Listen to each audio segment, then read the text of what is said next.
2 buwang suspendido si Kiko Balzaga bilang kinatuwa ng ika-4 na distrito ng Cavite. Yan po ay matapos pagtibay ng plenaryo ng Kamara ang rekomendasyon ng House Ethics Committee. Ang pinag-ugatan ng reklamo at ang tugon ni Balzaga sa pagsaksi ni Darlene Kai.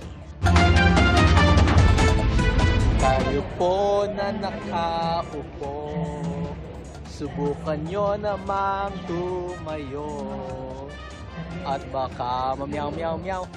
Good afternoon. Good afternoon, Kiko. Gusto na yung kaso ni Tita Romualdez mo?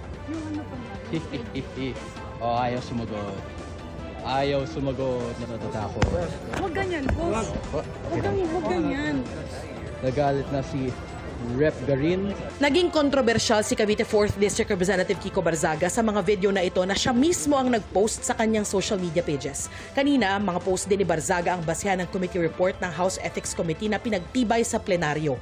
Inirerekomenda nito na suspendihin si Balzaga dahil sa ilang social media post niya na umano'y malaswa, nakababastos sa ibang opisyal ng gobyerno at nagsusulong ng pagkakawatak-watak.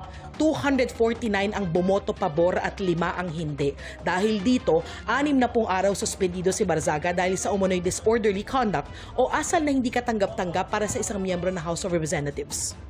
Recommends the imposition of the penalty of 60 days suspension from office without the benefit of salaries and allowances. Nagugat ito sa ethics complaint na inihain ni House Deputy Speaker at Antipolo Representative Ronaldo Puno at iba pang kongresistang dating kasama ni Balzaga sa NUP o National Unity Party. Kaugnay sa social media posts ni Balzaga, kabilang ang tungkol umano sa kalaswaan at tilaan nila nag-uudyok na sunugin ang Kamara. Ultimately, Mr. Speaker, based on these standards of conduct, the committee finds the social media posts in Facebook to be appropriated and unbefitting of a House member.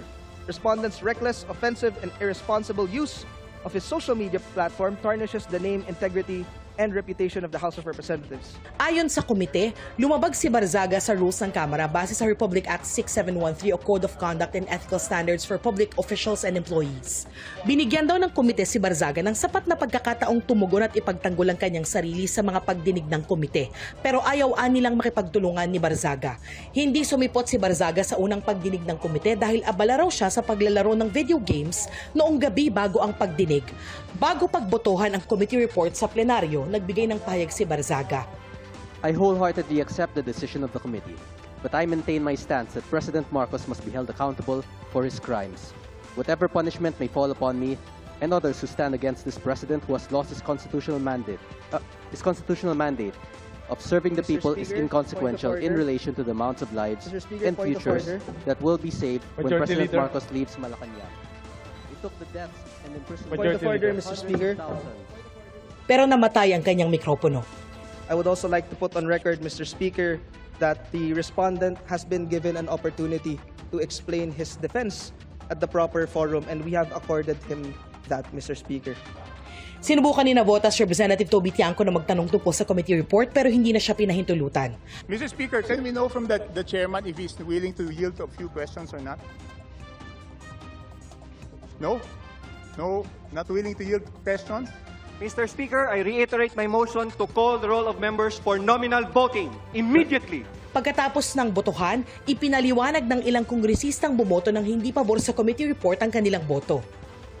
Ang boto ko ay no, hindi dahil perpekto si Congressman Balzaga, pero dahil questionable para sa akin na minadali natin itong desisyon dahil ngayong hapon lang natin nakuha ang committee report na ito.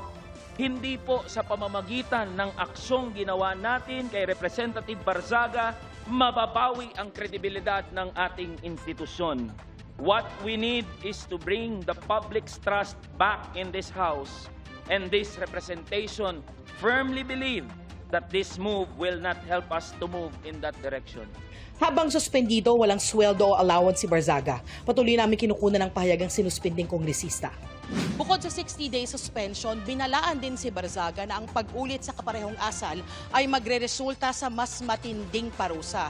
Inutusan din siya ng komite na burahin ang mga inireklamong social media posts sa loob ng 24 oras. Para sa GMA Integrated News, ako si Darlene Kai, ang inyong saksi. Mga kapuso, maging una sa saksi. Mag-subscribe sa GMA Integrated News sa YouTube para sa iba't ibang balita.